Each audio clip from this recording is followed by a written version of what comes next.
Well, it's all over for Liz Truss. After a calamitous 6 weeks in office, she is now about to say goodbye to number 10 Downing Street, and we have got so much to talk about in this video. We're going to discuss what the next steps are for choosing the next Conservative Party leader and who might be in the running to replace her. And I think you'll find there are some very familiar faces who are in the frame. But first, the story of how we got to this point and why Liz Truss was always doomed to failure.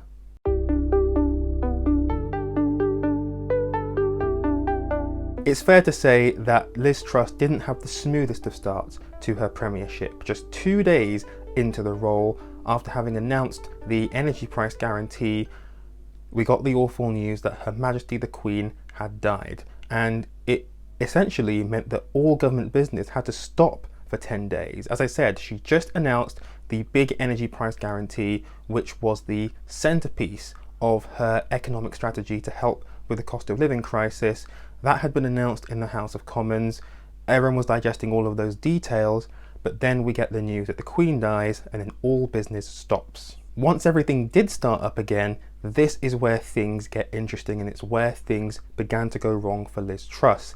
Now, you'll remember that during the campaign for the Conservative leadership, the big central theme was about the economy and how to best grow the economy. Now, Liz Truss was talking all about growth, and how would she get growth? Through cutting taxes, loosening regulations, and ensuring that more people kept more of their money, because in theory, she believed that through that approach, where entrepreneurs, businesses, the rich essentially, if they can keep more of their money, it means that they will have more to invest into the economy, and that will then trickle down. She didn't use those words, but essentially that's what it is. That money will then trickle down and filter to the rest of society. She wanted to grow the economic pie so that everyone in society would get a bigger slice. That is trickle-down economics, Reaganomics if you're in the United States. And that plan throughout the summer was repeatedly ridiculed for being unrealistic, especially at a time when the UK is facing high inflation, ever-increasing interest rates. People thought that this plan was doomed to failure. The most prominent critic of her plan, of course, being former Chancellor Rishi Sunak, her opponent in that leadership contest this summer. He described her plan as fantasy economics. And it's worth pointing out here that ideologically, Liz Truss and Rishi Sunak aren't that far apart. Both of them are free marketeers. They both believe in lower taxes. The difference is Rishi Sunak argued that cutting taxes now would have been an inflationary move and would have spooked the markets, which is inevitably exactly what happened. Rishi Sunak was completely right on the economics. He argued that you cut taxes now, you would only make inflation worse, and inflation, he argued, was the big problem that the UK had to deal with before you can talk about broader plans to increase growth and to loosen regulation.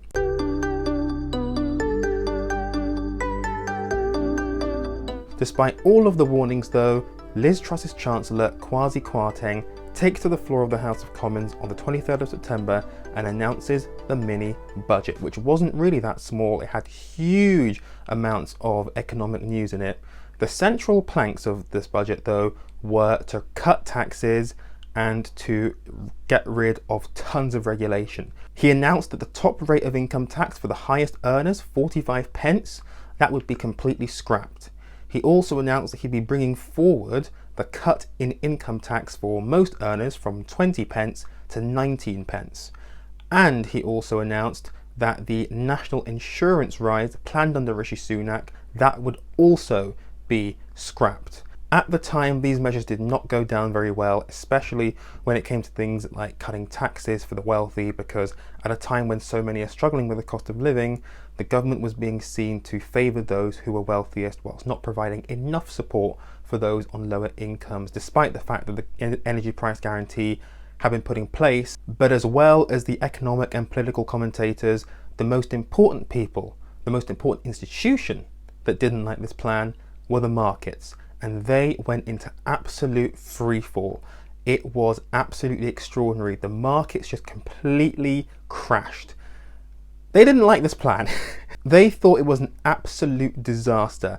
And what you began to see here was, for the first time in ages, the markets began to sort of like determine UK fiscal policy. It got so bad, in fact, that the Bank of England had to adjust its monetary policy and intervene. It was just absolutely extraordinary. And this is where the drama and the moves against Liz Truss began, because all of a sudden, in the space of about a few days, the Conservative Party's record for economic competence had been severely tarnished. And once this mini budget was announced, once the fallout had started, there was really no way back for Liz Truss. And the first victim of this mini budget was to be, ironically, her Chancellor, Kwasi Kwarteng. He was in Washington at the IMF annual meeting when Liz Truss called him back because she decided to U-turn over several key policies. They'd already had to U-turn on 45p during the Conservative Party conference, which is a whole other story, but they U-turned on that, and then Liz Truss decided that she would U-turn on several other key measures, and that is when the game was up for Kwasi Kwarteng. He got sacked and was replaced by Jeremy Hunt. But in reality, from a political perspective, the moment that Liz Truss sacked Kwasi Kwarteng was the beginning of the end of her premiership. She was toast from that point, for the simple reason that if you as a Prime Minister are so closely aligned to your Chancellor in ideological thinking and in the moves that you are making, if he had to go, then it was inevitable that she would also have to go. And that takes us up to today, where the Prime Minister announced her resignation because so many Conservative backbenchers were just absolutely apoplectic with all of this. And most importantly for them, the polling. Labour, 30 points ahead in the polls. Not in my wildest dreams could I have imagined 3 months ago if you told me that Labour would be 30 points ahead in the polls. Bearing in mind, during all of the drama that Boris Johnson had during his premiership, Labour were never 30 points ahead in the polls. But the reason why this touched so many people was because of the impact on mortgages, interest rates going up. It just all came together where Conservative backbenchers said, we had enough. Liz Truss, you've got to go.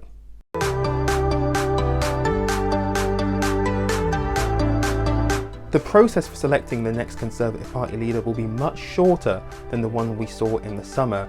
Now, Sir Graham Brady, who is the chair of the 1922 committee, the governing body of the Conservative Party in Parliament, he announced the rules for selecting the next leader. And in order to get on the ballot paper to be put to members, you have to have 100 colleagues supporting you. 100. That is about 5 times higher than the number you needed to have in the summer to get through to the ballot, which therefore means there can only be a maximum of 3 candidates standing to replace Liz Truss, because there are 357 Conservative MPs. There will then be a vote on Monday evening, the 24th of October, and whichever 2 candidates come out on top of that will then go through to a final vote of MPs as an indicative vote to see who the MPs prefer. If no candidate drops out at that point, then those 2 candidates go forward to the membership in an online vote, and whoever wins that vote will then become Prime Minister.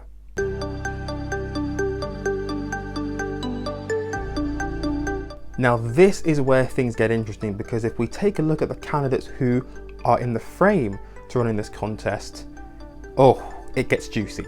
So first up, we have Penny Mordaunt, who did run first time round in the summer and came third in the end to Rishi Sunak and to Liz Truss.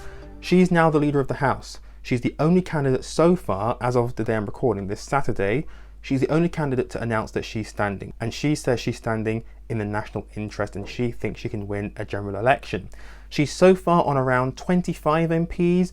I'm not sure if she can get to 100, but if she did, it would be very interesting to see who might she be up against and who could she beat. But for now, it looks like she won't get to 100. The 2 that we need to watch out for: Rishi Sunak, again, ran in the summer, came second behind Liz Truss. He won the MP's ballot first time round by quite some way actually, and it's only because of the members in the Conservative Party why he didn't win. He of course predicted the economic chaos that came with Liz Truss's plan, And he, by far and away, has the most economic credibility of all of the candidates. And so far, he is leading in terms of the number of MPs that are backing him. But remember, if it does go to a members' ballot, he might be in a bit of trouble, especially if he's up against the third and final name in the frame, Boris Johnson. Yes, you heard that right. Boris Johnson could be making a comeback to Downing Street. And why this is important is because there are some very big names already who have said they'll support him. Several cabinet members, in fact, including Ben Wallace, the Defence Secretary. He's not running, but Ben Wallace says that he is inclined to support Boris Johnson. He's not made a firm decision yet, but he said he's inclined to support Boris Johnson.